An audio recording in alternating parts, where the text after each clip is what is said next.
Welcome to Share Talk, the only podcast where investors come first. And welcome to Share Talk. Today I'm joined once again by Leon Coetzer, who's CEO at Jubilee Metals. How are you today, Leon? Doing good, thank you. Thank you, Zach. I'm just looking at the RNS today, lots of financial highlights. What for you are the most important ones? I'm guessing the earnings growth, but I'll let you answer the question. Thank you, Zach. There's a few numbers, I suppose, that I believe stand out for me. Of course, there's the obvious, the earnings growth supported by strong operational numbers to show that the earnings growth comes out of growth, not just market metal prices.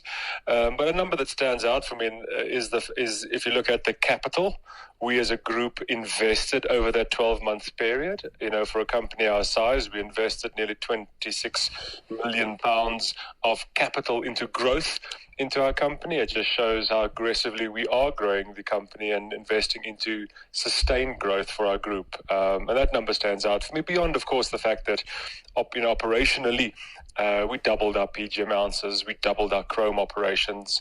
All of this is all great before we even start on Zambia and our copper. But I think there's a few numbers there that shows we are maturing as a business. We're capitalizing our business very strongly out of our cash flows, and we're doing it without asking shareholders to bear the brunt of that investment.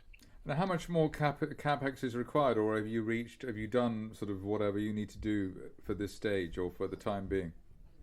No. There's we are entering into a relatively strong capitalization period, of course, in Zambia, where we are, we're on the back of acquiring our copper refinery, bringing in our copper transactions on tailings, where we now sit with this very impressive 270 million tons of surface material. We now have to build our concentrating facilities from where we then refine that concentrate to final metal in the refinery.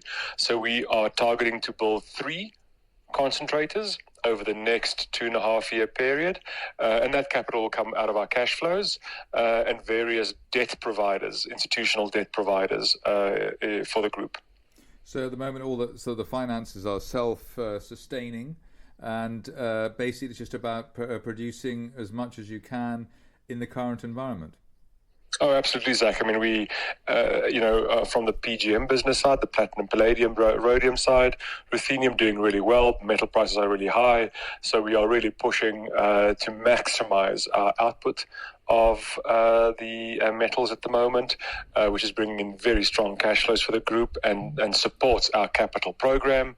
And very much so, yes. So it's self-funding. And funding off our balance sheet, because our balance sheet is so unleveraged that we're now using that balance sheet to drive the next capitalization for the Zambian growth. I think we discussed before, we said that tailings sound like they said it a little bit, but it's actually quite a lot. But are you looking for more places and more tailings, more assets to scoop up, or are you okay for now?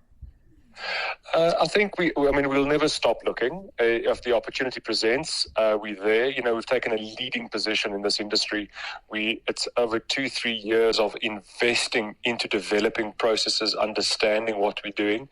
So we want to capitalize on that lead. We want to capitalize on that capital that we've invested. So we definitely are continuously looking for further opportunities, but they have to be significant. We've amassed a very large asset in Zambia with 270 million tons of copper and cobalt tails. We're not just going to go after every second small opportunity. We would be very, very selective in what we pursue on the back of what we already have. Right, and obviously it's one thing to produce all this stuff. How is the demand going? What's the marketplace like for you? We're fortunate in the metals that we are in, Zach. On the PGM side, of course, platinum, palladiums, rhodium, rutheniums, all at near record highs. In pricing, massive demand, and the demand is outstripping the industry's ability to deliver those ounces, which is good for us in the business. Copper has seen tremendous support. We tested over this past week yet again above $7,000 per ton of copper cathode produced. So very strong demand for those metals, and I think we're getting the metal cycle just right, where we are in our first copper project. Will be coming into fruition early next year, followed by a very large project Elephant, as we call it, all coming on stream as the copper cycle is starting to show a huge promise for us and for the industry. So good, strong demand for our metals. Chrome is always a fluctuating market. We've sort of buffered ourselves against that market fluctuations by rather going into a offtake term with our third-party suppliers, where we operate at a fixed margin, and our margin slowly increases as our efficiency improves, as our numbers show. Our chrome margin is strong, positive, and isn't exposed to that heavily fluctuating chrome market. So all in all, a very good basket of metals for us at the moment. Leon Coetzer, CEO at Jubilee Metals, thank you very much indeed. Thank you, Zach. Thank you for listening. Remember to visit our website for more news and other podcasts at www.share-talk.com.